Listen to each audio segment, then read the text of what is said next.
मुझे please. VS police station फौरन beat number 14 को रिपोर्ट करो। आरे में एक अज्ञात औरत की बॉडी मिली है। बीट नंबर 14 आरे कॉलोनी वीएस पुलिस स्टेशन तुरंत रिपोर्ट करे।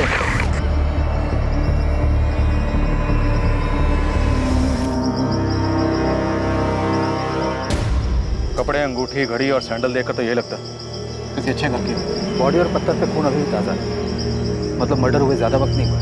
सर, औरत की बॉडी से पर्स, फोन, आईडी ऐसा कुछ भी नहीं मिला जिससे इसकी पहचान हो सके, और आसपास भी ढूंढा है, कुछ भी नहीं मिला। कौन हो सकती है औरत? रीगेन 19। घड़ी ब्रांडेड है शायद, काफ़ी महंगी लग रही है। लगता तो है सर, लेकिन कंफर्म करना पड़ेगा। और सर ये अंगूठी, ये सोने की लगती है। इस पे ये शायद कोई गुड लक स्टोन है। हमें आरे में बॉडी मिलने की खबर सुबह 8:15 बजे मिली, तो मर्डर 4 से 6 के बीच में हुआ होगा। राइट। और इनके घाव अभी तक ताज़ा है। डॉक्टर, चेहरे का नक्शा कुछ बचा जिससे विक्टिम की पहचान हो सके? पूरी तरह से कुचल दिया गया है, और किसी चाकू जैसी धारदार चीज से इनके पेट और छाती पे 21 दफा वार किए गए हैं। किस बार किस तरफ इशारा करते हैं? इशारे का तो पता नहीं संजय, बट नफरत जरूर दिखती है। Sexual assault? नहीं, बट ये सेक्सुअली एक्टिव जरूर थी। आखिर कौन हो सकती है औरत? क्या कहानी है इसकी? क्यों किसी ने इस औरत को इतनी बेरहमी से मारा?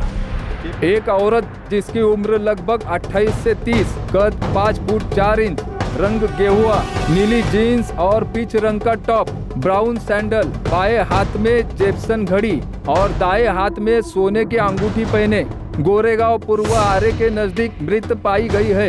इस औरत के बारे में अगर किसी के पास कोई भी जानकारी हो तो फौरन वीएस पुलिस स्टेशन को इन नंबर पर संपर्क करें। अगले 24 घंटों के अंदर वीएस पुलिस ने आरे में मिली अज्ञात औरत की लाश की खबर मुंबई के सभी पुलिस स्टेशन में भेजी, इस उम्मीद में कि कहीं तो इससे मिलती जुलती कोई मिसिंग कंप्लेंट दर्ज हुई हो, जिससे वो इस अज्ञात औरत की पहचान कर पाए। औरत को गायब हुए 2 दिन से ज्यादा हो गए, लेकिन कोई रिपोर्ट नहीं लिखवाई गई। कुलकर्णी, आरे के आसपास पता की, शायद कोई औरत गायब हुआ रिपोर्ट ना लिखवाई गई। खबरियों को काम पर लगाया सर, पर अभी तक उनसे भी कोई इन्फॉर्मेशन नहीं आई है, और ना ही सामने से कोई मिसिंग होने की बात आई। तो हो सकता है औरत मुंबई की ना हो, ये किसी दूसरे शहर से मुंबई में आई। हो सकता है सर, क्योंकि पोस्टमार्टम रिपोर्ट के हिसाब से इस औरत का मर्डर 4 सितंबर की सुबह 4 से 6 के बीच हुआ है। वेस्टर्न एक्सप्रेस हाईवे से जो सर्विस रोड उतरता है आरे की तरफ, जहाँ इसकी लाश हुई, वो ज्यादा अंदर भी नहीं है। पॉसिबिलिटी है कि इसकी अर्ली मॉर्निंग की फ्लाइट है। बॉयफ्रेंड या हस्बैंड साथ में हो, उसी ने इसको रास्ते में मार डाला, चेहरा बिगाड़ के फेंक दिया ताकि बॉडी की पहचान ना हो सके। अगर ऐसा है तो फिर इसने अपनी फ्लाइट मिस की हो। एयरपोर्ट अथॉरिटी के रिकॉर्ड्स में इसका नाम जरूर होगा, वहां से पता करो। पैसेंजर का नाम क्या है? नाम नहीं पता, अब तक उसकी पहचान नहीं हुई। हमें पक्का पता नहीं है कि उसकी फ्लाइट मिस हुई, लेकिन अगर आपके रिकॉर्ड में कोई ऐसी औरत है जिसकी उम्र 28 से 30 साल है और उसने अपनी फ्लाइट मिस की, तो हमारे पास एक लीड हो सकती है। रीगेन 19, ये जीन्स का ब्रांड हमने लास्ट ईयर 2018 फरवरी में लॉन्च किया था। जीन्स के लेवल पे जो मार्किंग है, शायद उससे पता चल जाए कि जीन्स किसने खरीदी थी। इम्पॉसिबल तो नहीं कहूँगी, पर ये जीन्स एग्जैक्टली किसने खरीदी है ये पता लगाना थोड़ा कॉम्प्लिकेटेड होगा, क्योंकि हम ऑल ओवर कंट्री में अलग अलग जगह पे सेल करते हैं ये जीन्स का। जेप्सन वॉच हमारी जुबली सीरीज की प्राइम कलेक्शन, और घड़ी का जो मॉडल आपने भेजा है वो जुबली प्राइम लेडीज वॉच है। मिस्टर शेखर, हमें एक डेड बॉडी मिली जिसके हाथ में ये घड़ी थी। अभी तक उस औरत की पहचान नहीं हो पाई। आप इस घड़ी की सेल डिटेल्स दे सकते हैं? कब किसने खरीदी? पर बिना नाम के मैं कैसे पता कर सकती हूँ कि उस दिन किस लेडी की फ्लाइट मिस हुई है? आपके पास ऐसी कोई तो लिस्ट होगी जिसमें उन पैसेंजर्स की डिटेल्स होगी जिन्होंने अपनी फ्लाइट मिस की है। सुबह 6 बजे से रात के 9 बजे तक 40 डोमेस्टिक और 25 इंटरनेशनल फ्लाइट्स अलग अलग टर्मिनल से हैं। अगर उस लेडी ने पहले ही चेक इन कर लिया होगा तो इनमें और भी एयरलाइंस जुड़ जाएंगी, और अगर हर एयरलाइन से मैंने लिस्ट भी मंगवा ली तब भी ये पता कर पाना मुश्किल है कि उस दिन किस लेडी की फ्लाइट मिस हुई है। लेकिन जो लॉट बनते हैं उसके स्टॉक की डिटेल तो होगी ना, कि आपने वो स्टॉक कहाँ डिस्ट्रीब्यूट किए और उन लोगों ने आगे किन्हें बेचे। अगर ये लेवल और इसके डिटेल से आप पता लगा पाए कि ये कब मैन्युफैक्चर हुई थी और किस डिस्ट्रीब्यूटर को बेची गई थी, तो शायद हम भी ये पता लगा पाए कि ये जीन्स किसने खरीदी। लेकिन सर उसके लिए मुझे बैकडेट जाके सभी आउटलेट्स के स्टॉक डिटेल्स, सेल, परचेज सब चेक करना पड़ेगा, उसके बाद ही बता पाऊंगा। मिस्टर शेखर, ये इन्फॉर्मेशन बहुत ज़रूरी है इस केस को सॉल्व करने के लिए, उस औरत की पहचान के लिए कि वो औरत कौन थी और किसी ने उसे इतनी बेरहमी से क्यों मार डाला। पर तुम मेरी भी तो मजबूरी समझो। It's a high pressure job, यहाँ वर्क का इतना प्रेशर है, स्टाफ ओवरवर्क्ड है। मैं सिर्फ इतना कहूँगी कि कोशिश कर सकती हूँ। आप मुझे वो लेबल मेल कर दीजिए, मैं ट्राई करती हूँ। ओके सर, मैं ट्राई करता हूँ, लेकिन थोड़ा टाइम लगेगा। हम इस बॉडी को ज़्यादा 1 हफ्ते तक प्रिजर्व कर सकते हैं, क्योंकि ये बॉडी ऑलरेडी सड़ना शुरू हो चुकी है। बस डॉक्टर कुछ दिन और, जल्दी हमें इसके बारे में कोई लीड मिल ही जाएगी। ये अंगूठी सोने की नहीं पित्तल की है सर। सोना या पित्तल में कोई फर्क नहीं पड़ता सर, असली कीमत इस स्टोन की है। ये स्टोन काफी कीमती है। कौन सा स्टोन है ये? इसे पुखराज कहते हैं और इसे इस उंगली में, तर्जनी में, इंडेक्स फिंगर में पहना जाता है। हाँ, लाश की उसी उंगली में ये अंगूठी। आप बता रहे थे बहुत कीमती होता है। कई लोगों का मानना है कि धन वृद्धि मतलब काम अच्छा चले, लक के लिए, सुख समृद्धि के लिए, या जिन औरतों को बच्चा नहीं होता है वो संतान प्राप्ति के लिए भी ये अंगूठी पहनते हैं। इस अंगूठी से पहनने वाले के बारे में कुछ पता चल सकता है?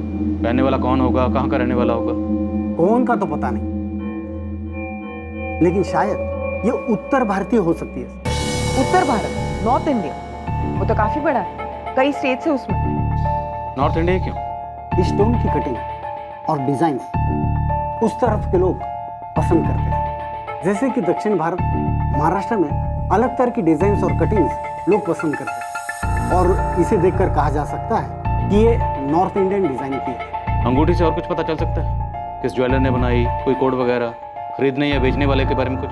नहीं सर, ऐसा कुछ नहीं। गोल्ड रिंग होती तो कोड होता, ये तो सिंपल प्लेन अंगूठी है। उस अनजान औरत की डेड बॉडी की फोटो, उससे जुड़ी हर जानकारी उत्तर भारत के हर छोटे बड़े शहर में भेजी गई। स्थानीय लोकल नेटवर्क को भी डेड बॉडी से जुड़ी तमाम जानकारियां दी गई, इस उम्मीद में कि शायद कहीं कोई मिसिंग कंप्लेंट दर्ज हुई हो जो इस औरत से मैच करती और डेड बॉडी की पहचान पर अटके हुए इस केस की तहकीकात को आगे बढ़ने में मददगार साबित हो। सर, हमने खबरियों को काम पर लगाया है। गोविंद ने भी अपनी पूरी टीम को वेस्टर्न सबब के सारे होटलों में चेक करने के लिए भेजा, पर प्रॉब्लम ये है कि बॉडी का चेहरा ही नहीं। चेहरा नहीं है, लेकिन बॉडी की बाकी चीज़ें तो, कपड़े, घड़ी, अंगूठी, सैंडल, ये सब। हो सकता है विक्टिम मुंबई में कहीं बाहर से आई हो, तो किसी ने किसी होटल में चेक इन किया होगा, उस होटल के सीसीटीवी में कैप्चर जरूर हुई होगी। सर, हमने सब जगह देखा, पर ऐसा भी कुछ दिखाई नहीं दिया। कुलकर्णी, कहीं हम गलत ट्रैक पर तो नहीं? विक्टिम मुंबई की हो, मिसिंग हो, और मिसिंग कंप्लेंट लिखवाई नहीं गई, और उसके हस्बैंड या बॉयफ्रेंड ने अपना पीछा छुड़ाने के लिए उसको मार दिया, और चेहरा इसलिए बिगाड़ा गया ताकि पहचान ना हो सके। सर, फिलहाल तो हमें बॉडी के बारे में सोचना चाहिए कि क्या कर रहा है। मुर्दा घर वाले कह रहे हैं कि वो बॉडी को ज़्यादा दिन नहीं रहती। मुझे तो लगता है हमें बॉडी को दफना देना चाहिए। जैसे कोई लीड मिलेगी, री इंस्पेक्शन के लिए हम बॉडी वापस निकाल सकते हैं। North India, Lucknow, Jepson jubilee prime watch से एक इंफॉर्मेशन आई है। 17 अप्रैल 2019 को लखनऊ के एक आउटलेट से सेम मॉडल की घड़ी खरीदी गई थी। ये उसका बिल है। बिल में खरीदने वाले की सारी डिटेल्स है। राकेश अग्रवाल, खरीदार का फोन नंबर भी है 444939। राकेश अग्रवाल।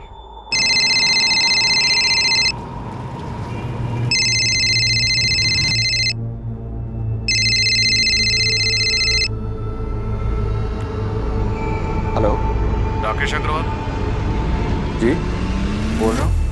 आप कौन? मैं मुंबई पुलिस से पीआई संजय कुमार बोल रहा हूँ। जी कहिए सर।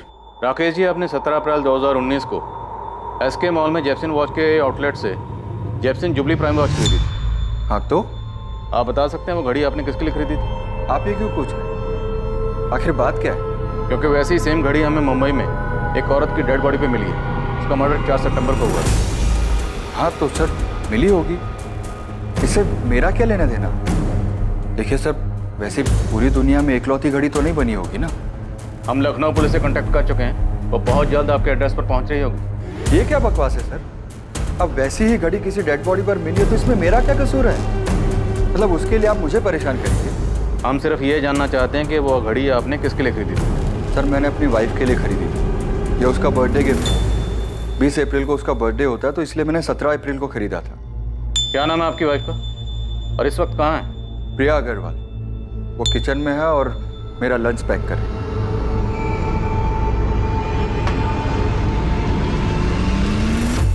मैं आपको अभी वीडियो कॉल कर रहा हूँ, आप उनके पास ही रहिएगा। आप ये सब क्यों कर रहे हैं? सिर्फ इसीलिए क्योंकि मैंने वो घड़ी अपनी वाइफ को गिफ्ट की थी? हम सिर्फ ये देखना चाहते हैं कि वो घड़ी आज भी आपके पास ही है। सर, ये मेरी वाइफ प्रिया अग्रवाल, प्रिया जी, क्या मैं वो घड़ी देख सकता हूँ जो आपके हस्बैंड ने आपको बर्थडे पे गिफ्ट की थी?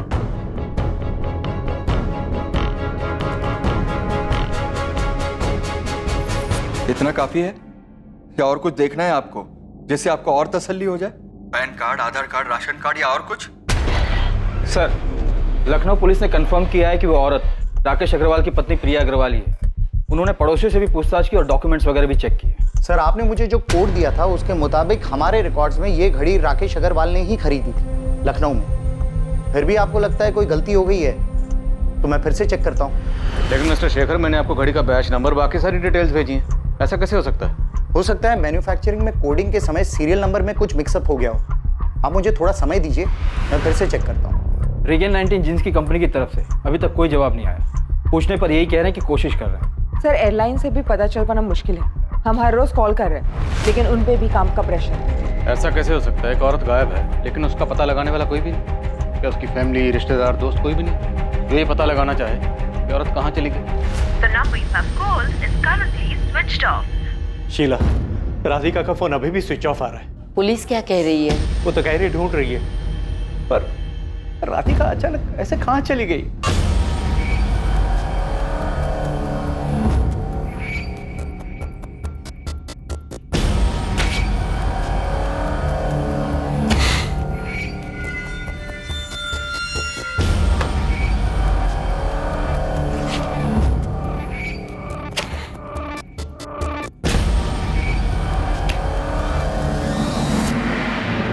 बारह दिनों की कोशिश और मेहनत के बावजूद आरे के जंगल में मिली अनजान औरत की लाश को बिना नाम दफनाना पड़ा, क्योंकि पुलिस अब तक उसकी पहचान ढूंढने में नाकामयाब रही। दूसरी तरफ एक दूसरे एरिया की पुलिस को भी एक औरत की अज्ञात लाश मिली थी। इस लाश की भी पहचान नहीं हो पाई थी और उसे भी दफनाया जा रहा था, और इसकी जानकारी बीएस पुलिस स्टेशन को नहीं थी। पर अब एक स्पष्ट जानकारी बीएस पुलिस को मिलने जा रही थी उस मर्डर की जो शायद किया जा चुका था।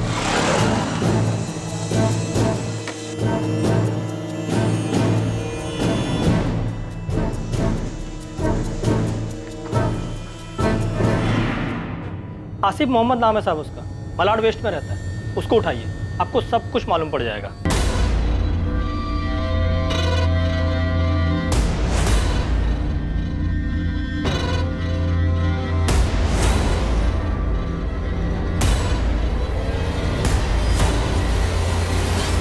आसिफ मोहम्मद, किसी का मर्डर किया इसने? अपनी बीवी मरियम मोहम्मद का।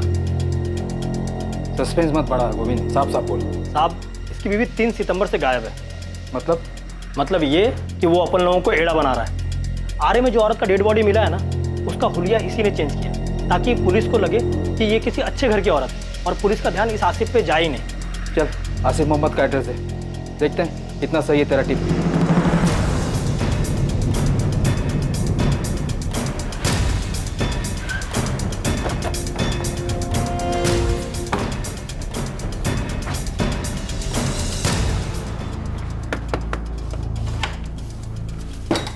आसिफ मोहम्मद, मैं ही हूँ साहब। क्या हुआ? तेरी बीवी मरियम मोहम्मद कहाँ है?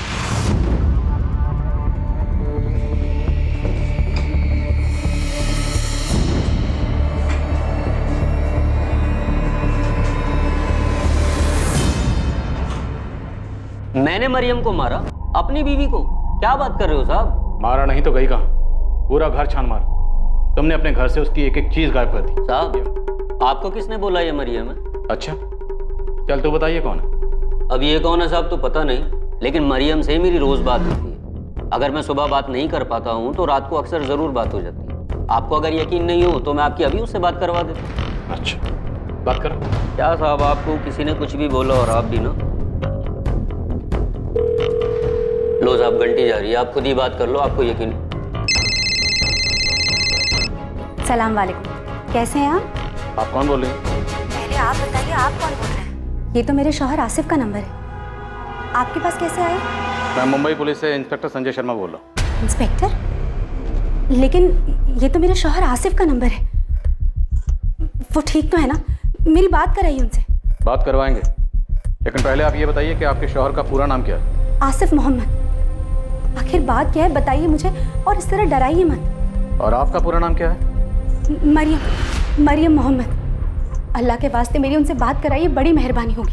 सर, हमें आसिफ के घर से किसी भी औरत का कोई सामान नहीं मिला। मैंने उसके घर के आसपास पूछा, लेकिन सबका यही कहना है कि उसको कभी किसी औरत के साथ नहीं देखा उन्होंने। मरियम मोहम्मद?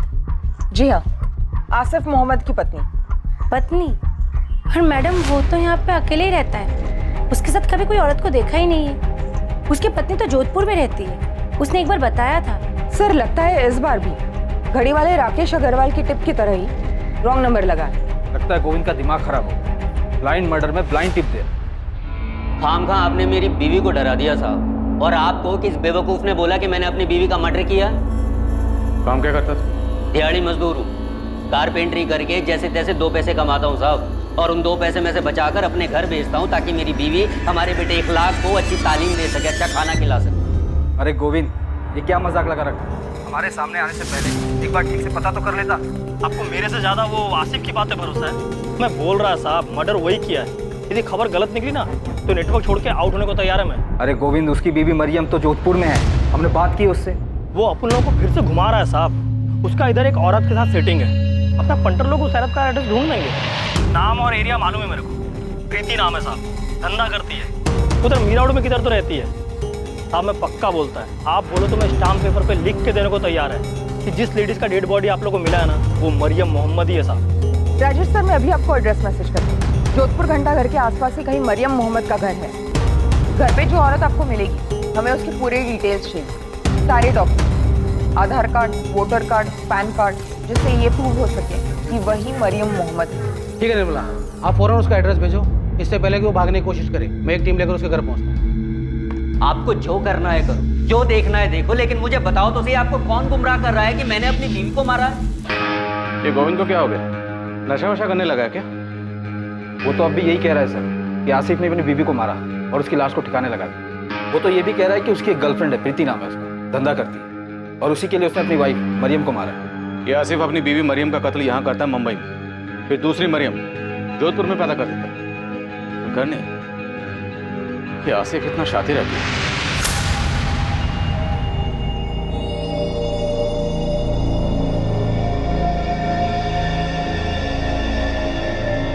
ये क्या नाटक चल रहा है साहब? पहले मुंबई पुलिस आसिफ के नंबर से मुझे फोन करती है, और अब आप लोग आकर दुनिया भर के सवाल जवाब कर रहे हैं। मैंने कहा ना कि मैं ही मरियम मोहम्मद हूँ, और ये मेरे और आसिफ का बेटा इखलाक मोहम्मद है। तो आपके पास आपका कोई आधार कार्ड या वोटर आईडी तो होगा, दिखाइए। क्यों दिखाऊं? मैंने कहा ना कि मैं मरियम मोहम्मद हूँ। देखिए मैडम, आपके पति पर अपनी पत्नी के मर्डर का इल्जाम है और वो इस वक्त मुंबई पुलिस की हिरासत में। अरे लेकिन मैं हूँ उनकी बीवी और मैं जिंदा हूँ। आपको 10 बार बोल चुकी हूँ, लेकिन फिर भी आप लोग बेवजह परेशान कर रहे हैं। रुकिए, अभी लेकर आती हूँ।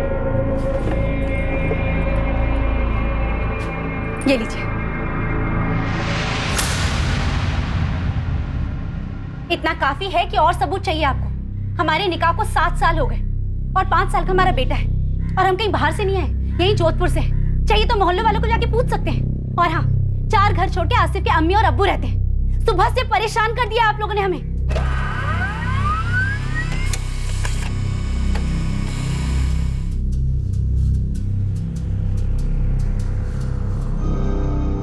सॉलिड झोल किया साहब आसिफ ने।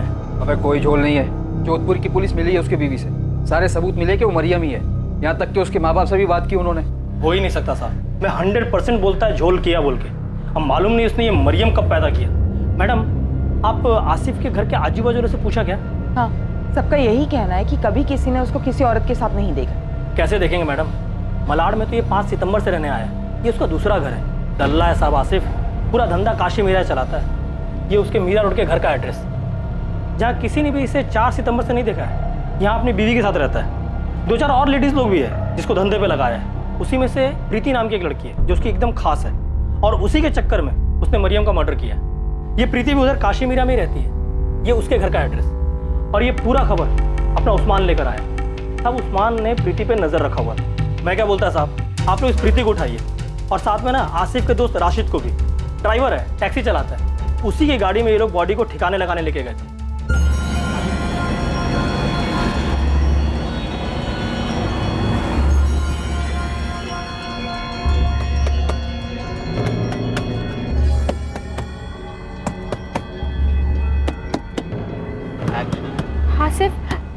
में से आवाज आ रही है। अबे तूने गला तो ठीक से दबाया था ना? हाँ यार, जब मैंने उसका गला दबाया था ना, पूरी सांस रुक गई थी उसकी। अब क्या करेंगे?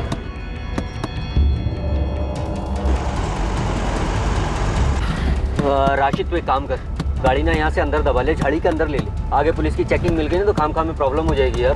ठीक है भाई।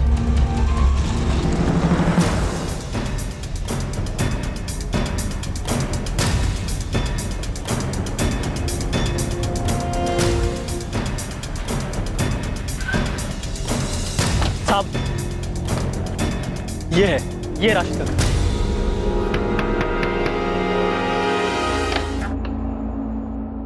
राशिद खान चल।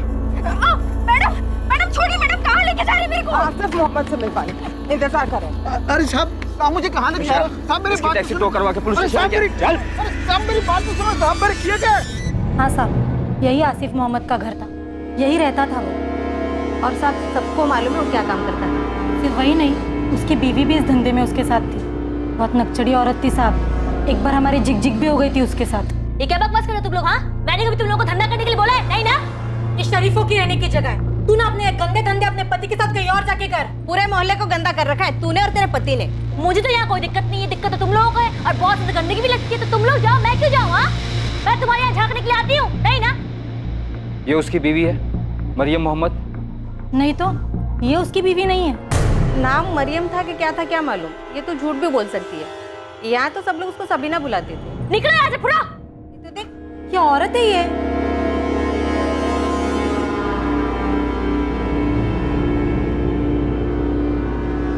सबीना, आप लोगों में से किसी के पास सबीना की फोटो है?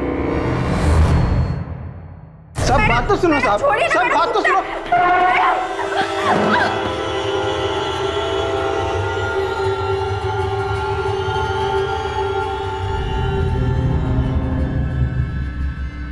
सबीना, काशी मीरा में यही नाम रखा था ना मरियम का? अब 2 मिनट में मुझे पूरा सच बाहर चाहिए, वरना तीनों को यहीं गाड़ दूं। इसी को मारकर फेंका था ना आरे के जंगलों में। यही है ना तेरी बीवी? असली मरियम मोहम्मद।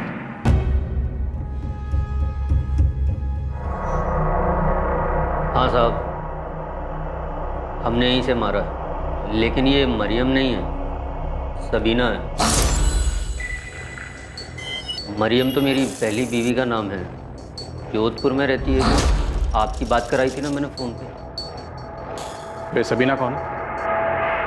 सबीना कुरैशी, ये भी धंधा करती थी साहब। मैं दिल्ली में मिला था। मैं दिल्ली में 4 साल से काम कर रहा था साहब, वहीं 2 साल पहले इससे मिला था। ये लो, इस एड्रेस पे जाना है। और ये कैसे कपड़े पहन रखे हैं तुम लोगों ने? अरे थोड़े ढंग के कपड़े पहन के जाना, बड़े लोग हैं, समझ गई? और सुनो, जो बोले चुपचाप कर देना, खुश करके आना। बहुत मोटी पार्टी है, रेगुलर क्लाइंट बनाना है उन्हें। जी मैडम। अच्छा एक बात और, होटल के रिसेप्शन पे जाके ना खुद को गेस्ट बताना। क्या बताओगी? गेस्ट। और अंग्रेजी में बोलना। चलो जाओ, घबराओ मत जाओ। अरे सबीना जी जरा गौर तो फरमाइए। ये ले तेरा हिस्सा। मैं और सबीना मिलके काम करते थे। सबीना लड़कियां ढूंढ कर लाती थी, ऐसी लड़कियां जिन्हें धंधा करने में कोई एतराज़ नहीं होता था। मैं ऐसे ही अनजान लोगों को दोस्ती के मैसेज भेजता था, जिसमें घुमा फिरा के धंधे की बात लिखता था। उसमें से कोई जवाब देता तो उसे हाई क्लास लड़की देने का ऑफर देता था। बिल्कुल साहब, बिल्कुल, आप फिक्र मत करो साहब। अरे नहीं साहब, टेंशन लेने की ज़रूरत नहीं है। आप जहाँ कहोगे लड़की पहुँच जाएगी, किसी को पता नहीं चलेगा। आप फिक्र मत करो। अरे मैं हूँ ना, देख लेना साहब, आप खुद ही बोलोगे यार आसिफ तूने दिल खुश कर दिया। सब सही चल रहा था साहब, पर फिर एक दिन हमारी एक लड़की पुलिस की रेड में पकड़ी गई और फिर पुलिस ने मुझे और सबीना दोनों को गिरफ्तार कर लिया। हम दोनों जमानत पर बाहर तो आ गए, पर पुलिस रिकॉर्ड में आने के बाद वहाँ काम करना मुश्किल हो रहा था साहब। जैसे ही धंधा शुरू करते पुलिस उठा लेती, खर्चा पानी देने में तेल निकल गया हम लोगों का। बस मैंने और सबीना ने तय किया कि हम दिल्ली ही छोड़ देंगे और 1 साल पहले हम लोग मुंबई आ गए। यहाँ आके हमने काशी मीरा में अपना धंधा जमा लिया। ओए, तेरे धंधे पानी में हमें कोई इंटरेस्ट नहीं, सीधा मुद्दे पे है, वरना तेल निकाल देंगे मार मार के तेरा। सर वही तो बता रहा हूँ मैं आपको। मियाँ, ये प्रीति है ना, ये सामने से चल कर आई, पहले से इस धंधे में थी। मुझे सिखाएगा? आसिफ कल पैदा नहीं हुई मैं, समझा? एक तो प्रीति सामने से खुद चल के आई है, ऊपर से पूरे हफ्ते में 2 ग्राहक के पास भी नहीं गई है। अरे कैसे जाएगी वो, तबीयत ठीक नहीं है उसकी। तबीयत ठीक नहीं उसकी? तबीयत ठीक नहीं है उसकी? मुझे घुमाएगा तू? मुझे पता नहीं मेरी पीठ पीछे क्या चल रहा है, पता नहीं है मुझे। हाँ? ये सबीना बहुत ज्यादा कर रही है, तू बोल रहा हूँ। मैं जिद कहती, तुझे क्या लगा तू कल की आई हुई प्रीति के साथ टाका भिड़ाएगा और मैं चुपचाप बैठी रहूंगी? मरियम नहीं हूँ मैं जो चुपचाप एक कोना पकड़ कर रोने बैठ जाऊँ। साला चैन से खाना भी दुश्वार कर दिया तूने, जब से बकवास कर रही है तू। आसिफ, एक बात ना कान खोलकर सुन ले, अगर तूने कहीं और मुंह मारा ना तो खाना छोड़ उल्टा मैं तुझे खा जाऊंगी, समझा? और हाँ, जाकर ना अपनी प्रीति को बोल दे यहाँ से उसको धंधा बंद, जहाँ से ये वहीं चली जाए। कल से मुझे यहाँ को दिखनी नहीं चाहिए, समझा?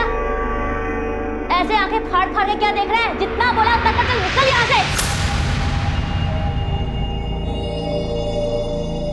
मैं सबीना को खुश रख रहा था, माँ मरियम को भी और यहाँ इस प्रीति को, लेकिन ये सबीना कुछ सुनने को तैयार ही नहीं थी साहब। खुद किसी की जगह मारकर बैठी थी और अब उसे धर्मपत्नी बनना था। आसिफ की जिंदगी में सारी जगह उसे अकेली को चाहिए थी। सबीना को कैसे मारा और कहाँ मारा? वहीं काशी मीरा वाले घर में, रात के अंधेरे में गला दबा दिया उसने।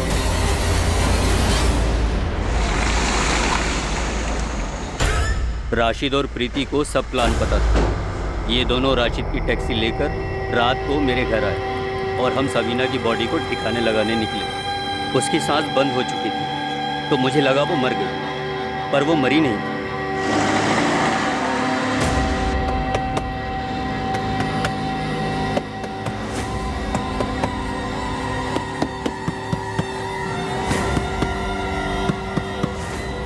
हम तीनों उसकी बॉडी चैम्बूर में कचरे के ढेर में फेंकने वाले थे, पर फिर हमें प्लान चेंज करना पड़ा साहब।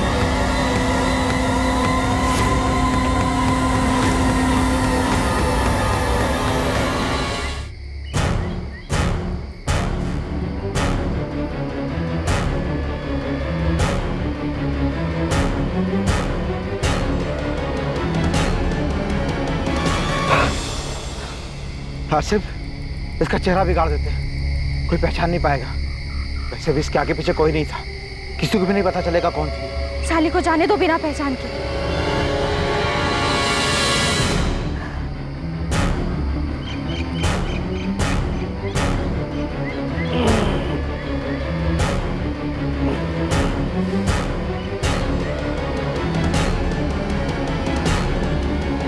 ये घड़ी, अंगूठी, ये सब सबीना की है या पुलिस को गुमराह करने के लिए तुम लोगों ने उसकी बॉडी को पहनाया है? सब साहब सच बोल रहा हूँ, हमने सबीना की बॉडी पर कुछ नहीं डाला।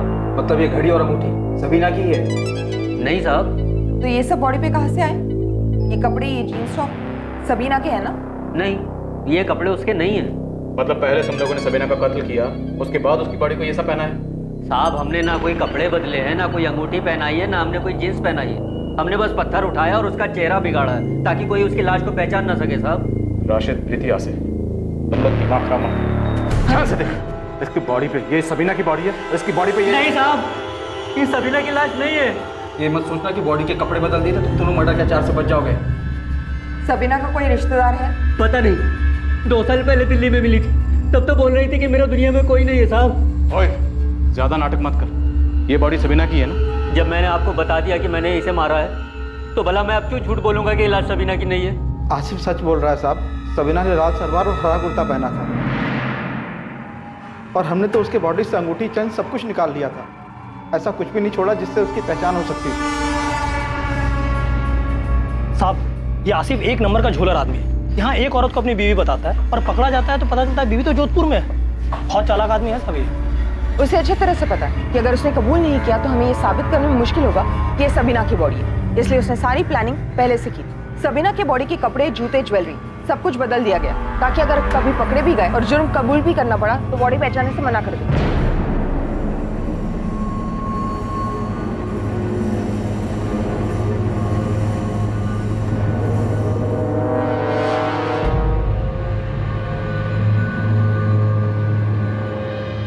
डीएनए टेस्ट का तो सवाल ही नहीं उठता। जब वो खुद बोल रहा है कि उसे पता नहीं कि सबीना कहाँ से है, उसका परिवार है भी या नहीं। एक और तरीका है इससे सच उगलवाने का, इन तीनों को अलग अलग तोड़ दो।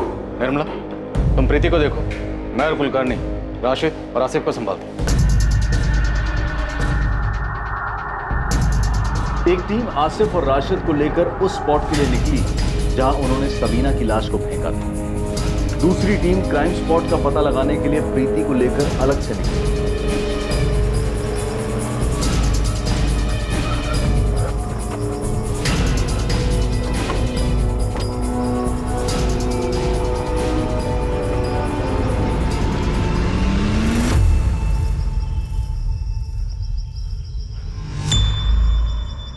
बता, बॉडी कहाँ फेंकी थी और जिस पत्थर से चेहरा बिगाड़ा था वो पत्थर कहाँ था?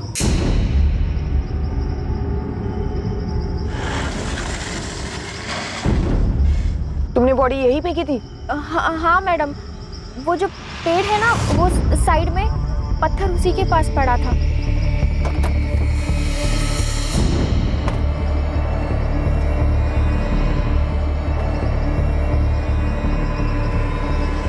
मैडम, राशिद ने पत्थर यहाँ से उठाया था।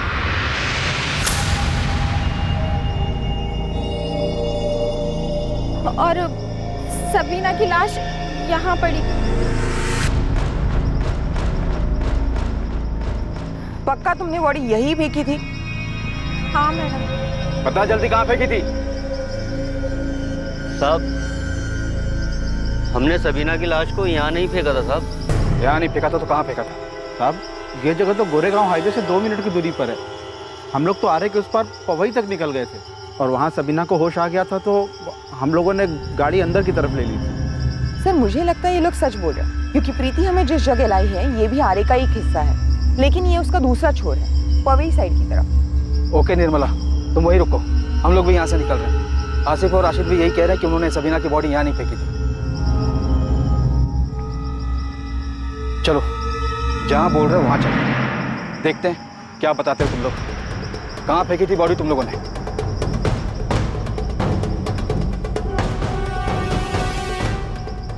हैरानी की बात यह थी कि आसिफ मोहम्मद और राशिद खान पुलिस को ठीक उसी जगह लेकर गए जहां प्रीति पुलिस की दूसरी टीम को लेकर पहुंची।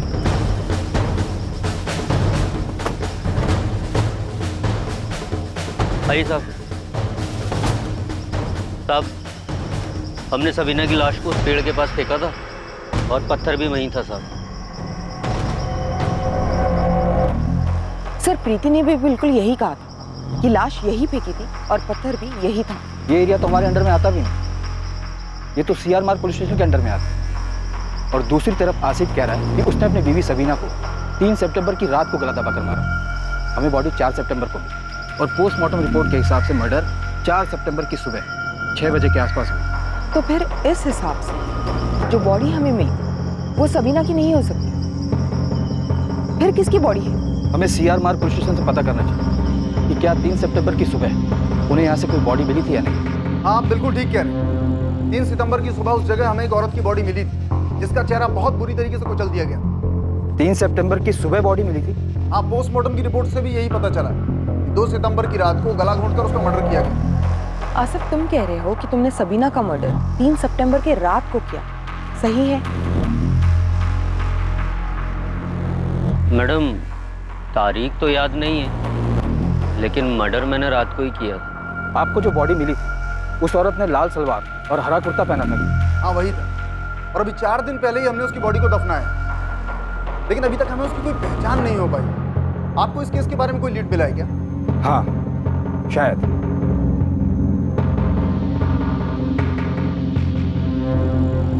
हाँ साहब, ये सबीना ही है। ये आसिफ सच बोल रहा है। ये लाल सलवार और ये हरा कुर्ता हमें बॉडी से ही मिले। संजय जी, आपने हमारा केस ही सॉल्व कर दिया।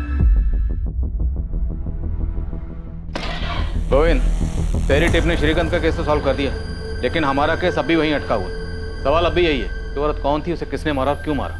ये तो मेरे को भी समझ में नहीं आ रहा सर। पहली बार ऐसा हुआ है कि इतना खोद के निकालने के बाद पता चला कि मर्डर तो हुआ है, पर अपने केस के अलावा दूसरा ही केस सॉल्व हो गया और अपना केस वहीं का वहीं रखड़ रहा है। जैसे आसिफ सबीना को मारकर चुप बैठा था, वैसे कोई है जो इसे मारकर चुप बैठा है और इसे कोई पूछने वाला नहीं। शायद हो सकता है कि पूछने वाला हो और पूछ भी रहा हो, लेकिन उसे जवाब ना मिल रहा। अब तो मेरा यकीन और भी पुख्ता हो चला, ये औरत मुंबई की नहीं थी, ये औरत किसी दूसरे शहर से मुंबई में आई हो।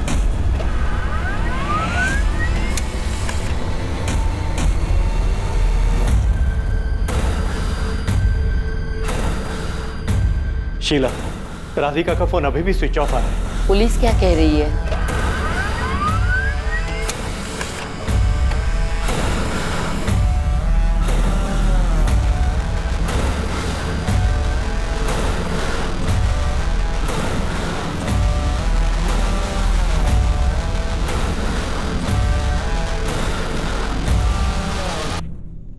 ये नैना सब्रवाल और ये उसका बॉयफ्रेंड आशीष मिश्रा। ये दोनों फोटो चंडीगढ़ पुलिस ने भेजी। सर, नैना की डिटेल्स उस डेड बॉडी से मैच करती है जो हमें आरए में मिली। ये दोनों 18 अगस्त से गायब हैं और इन दोनों की फैमिली ने मिसिंग कंप्लेंट भी दर्ज करवाई। ऑनर किलिंग, इज्जत के नाम पर लड़की को मार डाला शायद। सर, ये राधिका जी, उम्र 27 साल, 21 अगस्त से पटना से मिसिंग। 22 अगस्त को उसके पिता रमाकांत झा और माँ शीला झा ने मिसिंग कंप्लेंट लिखवाई थी पटना पुलिस में। इसके डिटेल्स भी बिल्कुल मैच करती है उस डेड बॉडी से जो हमें आरए में मिली। इसके पिता इसकी शादी करवाना चाहते थे, जिसकी वजह से राधिका का झगड़ा उसके पिता से हुआ और वह घर छोड़ के चली गई। उसके बाद से उसकी कोई खबर नहीं। ये जो डेड बॉडी हमें मिली थी, अगर वो डेड बॉडी नैना सब्रवाल की थी तो फिर उसका बॉयफ्रेंड आशीष कहाँ? और अगर ये डेड बॉडी नैना की नहीं बल्कि राधिका झा की है, तो एक सवाल ये है कि राधिका झा पटना से मुंबई कैसे है, किसके साथ है, इसे किसने मार डाला और क्यों मार डाला? और अगर ये डेड बॉडी इन दोनों में से किसी की नहीं है, तो क्या हमें राधिका और नैना इन दोनों को भी ढूंढना चाहिए, जैसे हमने सबीना का पता लगा?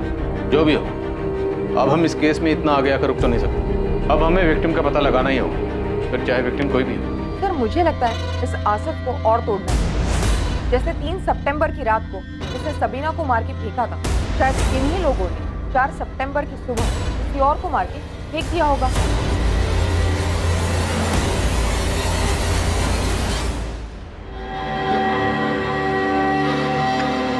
राकेश, जो घड़ी तुमने मुझे मेरे बर्थडे पे गिफ्ट की थी, पुलिस फोन करके उस घड़ी के लिए इतने सवाल क्यों कर रही है? तुम क्या कहना चाहती हो प्रिया? तुम्हें लगता है कि वैसी घड़ी मैंने किसी और को भी गिफ्ट की है? की है क्या?